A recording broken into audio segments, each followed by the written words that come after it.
This video will talk about Marico. लेकिन मैरिको की पूरी इतिहास को समझने की कोशिश करें। ये जो पिक्चर है आपको सब कुछ बता देगी, जरा ध्यान देने की कोशिश कीजिए। अगर आप मैरिको के बारे में जानते हैं तो बहुत अच्छी बात है, नहीं जानते बहुत ही बेसिक वे में और क्विकली आप समझने वाले हैं।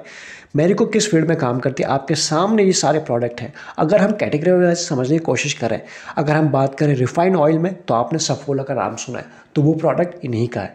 बहुत फेमस ब्रांड है, ऑलमोस्ट सभी ने इसका नाम सुना होगा, अदरवाइज यूज़ तो इसको करते होंगे। दूसरी अगर हम बात करें पैरासूट, हेयर के अगर बात करें, हेयर केयर में बात करें, वहाँ पर इनका एक ब्रांड निकल के आता है और दूसरा ब्रांड ये रहा इनका।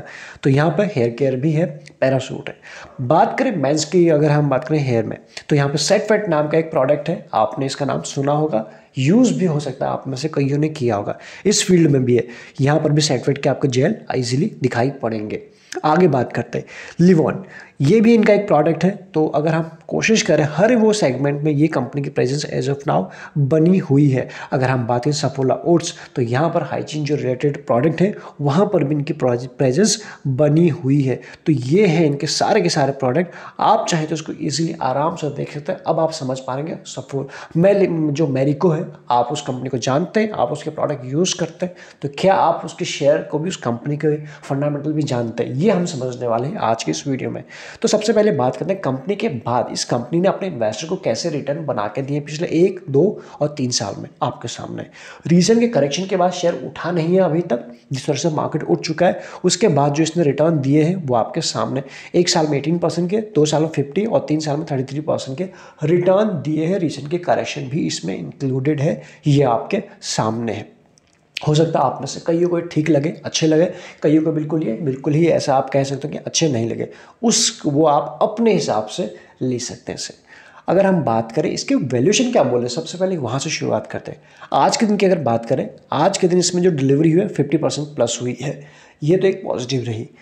उसके बाद अगर हम बात करें डिविडेंड यील्ड, इसका काफ़ी अच्छा डिविडेंड है, 1.48% का डिविडेंड है, यानी आपको ये कंपनी जो है प्रॉपर डिविडेंड देती है। ईपीएस की बात करें, ईपीएस के मामले में ये कंपनी थोड़ा सा हमारे पैरामीटर फिट नहीं बैठ रही है, पर उसके बाद भी टेक्निकल बेसिस पर आप सभी का शेयर हो रहा है। बाकी चीज़ें भी देखेंगे, सिर्फ एक पैरामीटर नहीं। ईपीएस 9 के आसपास है। इंडस्ट्री पी है 66 और ये स्टॉक आपको मिल रहा है, रफली बात करें 55 के आसपास। तो अभी भी अपने इंडस्ट्री पी से नीचे ही मिल रहा है। ऐसे कंपनी है जिसका नाम आप जानते हैं, जिसका प्रोडक्ट आप यूज़ करते हैं, हम और आप अच्छी तरीके से समझते हैं। तो उतनी अननोन और उतनी टेंशन के बाद हमारे लिए इस कंपनी के प्रोडक्ट और ये कंपनी है नहीं। तो यहाँ पर इसके वैल्यूएशन अभी ठीक ठाक नज़र आ रहे हैं। बात करते हैं ईयरली पे इस कंपनी ने कैसा परफॉर्म किया है, वो हमें चीज़ें यहाँ पर बताएगी। तो सबसे पहले हम देखने की कोशिश करेंगे सेल 18, 19, 20 और 21 की बात करें, टीटीएम तक के ये नंबर है। तो आप यहाँ देख पाएंगे 18 में जो सेल थी, ग्राफ के फॉर्म में भी देख सकते हैं, ये आपको चीज़ें इसके सेल बढ़ते हुए नजर आ रही, जो हमारे लिए एक अच्छी बात बिल्कुल है। अगर कहीं पे हमें डिप मिली थी तो आप यहाँ देखिए, एक छोटी सी डिप यहाँ मिली थी हमें 19 और 20 के बीच में। उसके बाद इसमें रिकवरी अच्छी रही सेल्स में। ऑपरेटिंग प्रॉफिट की बात करें, उसमें आप देख सकते हो 1137, 1300 प्लस, 1400 प्लस, 1600 प्लस। तो ये भी सालों साल बेसिस पे आपको बढ़ते हुए नजर आ रहा है। हो सकता है जो ग्रोथ रेट है जिसकी हम बात करेंगे, जो हम बोलते हैं ना, किस ग्रोथ से इसकी सेल्स ग्रोथ रही है, प्रॉफिट ग्रोथ, उसमें आपको नंबर फ्लैक्चुएट करते हुए दिखाई पड़ेंगे। लेकिन ओवरऑल जो पॉजिटिव है वो, बाकी वो किस रफ्तार से बढ़ रही है वो हम समझेंगे। नेट प्रॉफिट की अगर हम बात करें, यहाँ पर 814, 18 में, 19 में 1114, फिर उसके बाद यहाँ पर हमें एक थोड़ी सी डिप मिली 20 में, और 20 का रीज़न तो आप जानते हैं, वापस से रिकवरी हमें आते हुए दिखाई पड़ रही है 21 में। तो यहाँ पर तक टीटीएम तक के नंबर है। तो कुल मिला के कंपनी, ऐसा नहीं है कि बहुत बड़े इसमें नेगेटिव चीज़ें दिखाई पड़ रही हैं नंबर्स में, कंपनी ठीक ठाक से नंबर पोस्ट कर रही है, ये एक चीज़ है। बात करते हैं सेल्स और प्रॉफिट ग्रोथ परसेंटेज के फॉर्म में, जिसकी हम बात करें कैसी रही है इसकी ग्रोथ। तो ये आप ये आप इन चीज़ों को यहाँ देखिए। 5 साल में इस कंपनी की जो सेल्स ग्रोथ है, हम इसकी बात करें सबसे पहले 5% के आसपास। उसके बाद ये 3 साल में इंप्रूव हुई, इसकी सेल्स ग्रोथ बढ़ी 7% और अभी 8% के आसपास। ये चीज़ अगर 10 से ऊपर निकल जाए तो और भी अच्छी बात हो जाएगी, बट अभी भी ये एक ओके जो अच्छी कैटेगरी में आ रही है सेल्स ग्रोथ के परसेंटेज के फॉर्म में।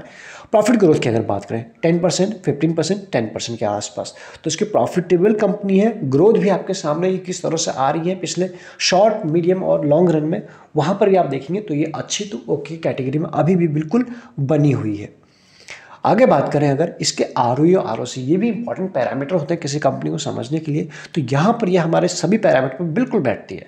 5 साल में इसके ROE की अगर हम बात करें, यहाँ पर भी आप देख सकते हो ये ग्रीन लाइन है, 32, 35 एंड 38 कंटिन्यूसली ऊपर की तरफ जा रहा है, बढ़ रहा है, ये हमारे लिए अच्छी बात है, पॉजिटिव बात है।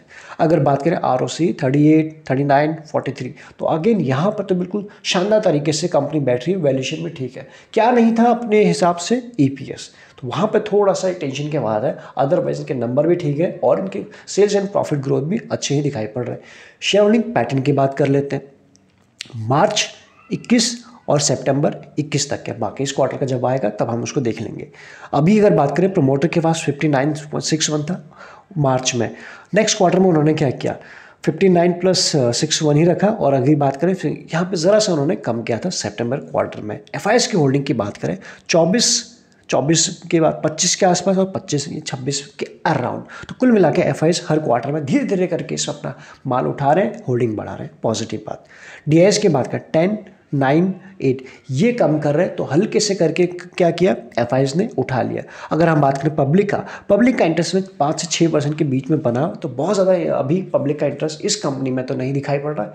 जो डेटा है, प्लेजिंग कुछ नहीं है, ये भी अच्छे आपको बता रहा है। तो यहाँ पर अभी तक तो इसका जो साफ सुथरी कंपनी नज़र आ रही है। बाकी कितनी और है ये आप देख सकते हैं। FIS एंड DIS के बाद कुछ म्यूचुअल फंड हैं जिन्होंने इन्वेस्ट किया है, और उनका सबसे पहला जो नाम निकल के आ रहा है, मेरई एसेट, इसका नाम निकल के आता है। इसका नाम आपने सुना होगा, मेरई ग्रुप का।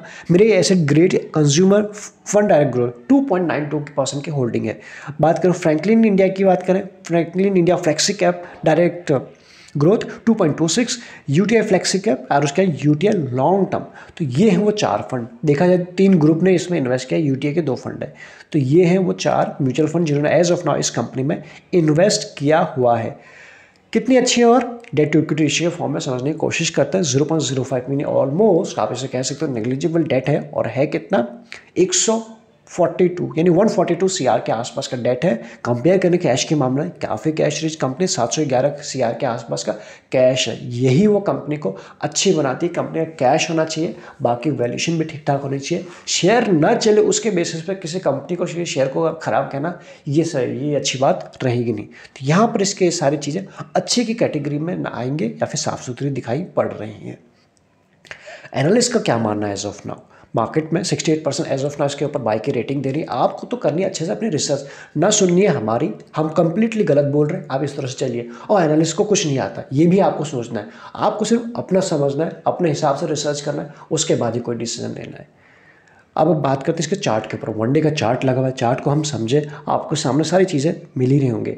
अदरवाइज आपके पास डीमैट अकाउंट नहीं है, डिस्क्रिप्शन में आपको लिंक्स मिल जाएंगे, जिसके साथ भी आप कंफर्टेबल है अकाउंट ओपन करा सकते हैं, हमारे साथ भी जुड़ सकते हैं, आपको एडिशनल अपडेट मिलते रहेंगी। अगर हम बात करें लगे यूजफुल, अगर आपके पास डीमैट अकाउंट है तो आप ज्वाइन बटन में कंसिडर कर सकते हो, आपको इजीली चैनल के ऊपर मिल जाएगा। यहाँ देखने की अगर हम कोशिश करें किस तरह से इसमें करेक्शन हुआ था, अगर हम ये है इसका 600 के लेवल के आसपास रफली बात करें, 600 के आसपास ये ट्रेड करता है। वहाँ से जो हमने रिसेंट में मार्केट में करेक्शन देखा पिछले 3 महीनों में, मार्केट तो रिकवर कर गई, ये शेयर एक कंसोलिडेट करता हुआ अभी भी हमें दिखाई पड़ रहा है इस लेवल के आसपास, जो हमें दिखाई दे रहा है 490 से लेकर 500 के बीच में।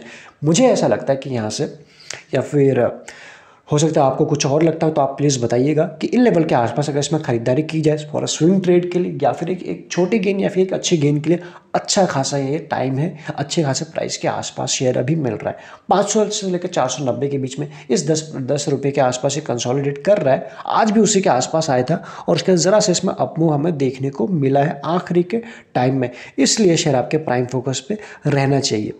560 के आसपास की क्लोजिंग हुई है, तो ऐसे में अगर आप इन लेवल के आसपास लेते हैं, 600 से लौट के आए, अगर इतना होल्ड रखते हैं तो 600 तक आपको काफ़ी अच्छा यहाँ से रिटर्न देके देगा। अदरवाइज इसके टारगेट की बात कर ले, रीसेंट के जो छोटे मोटे आपको टारगेट आते हुए दिखाएंगे। सबसे पहले अगर बात करें 425 के आसपास, देन उसके बाद अगर हम बात कर ले उसके बाद 550 से लेकर 545 के आसपास के लेवल भी आपको आते हुए दिखाई पड़ सकता है। इसलिए ये शेयर इस वक्त आपके प्राइम फोकस पे रहना चाहिए। चला नहीं है, अगर आप मार्केट अप ट्रेंड में बना हुआ है, कभी भी इसमें अप मूव आ सकता है, हो सकता है कल से शुरू हो चुका है बैक टू बैक, इसमें अभी कंसोलिडेशन चल रहा है। जब भी कोई शेयर कंसोलिडेट करे तो आप जानते हैं ऐसे, और एक बार ट्रेंड क्लियर हो जाता है तो उसमें मूवमेंट थोड़ी सी तेज़ हो जाती है। इसलिए हमने इसमें मैक्सिमम चीज़ें कवर करने की कोशिश की। अगर आपको कुछ अच्छा लगता है, हमारी टीम की मेहनत अच्छी लगती है, तो प्लीज़ आप हमें कमेंट करके बताएं, लाइक करके अपना रिएक्शन हम तक तो पहुंचाइए। चलिए इस वीडियो में इतना ही। Thank you so much.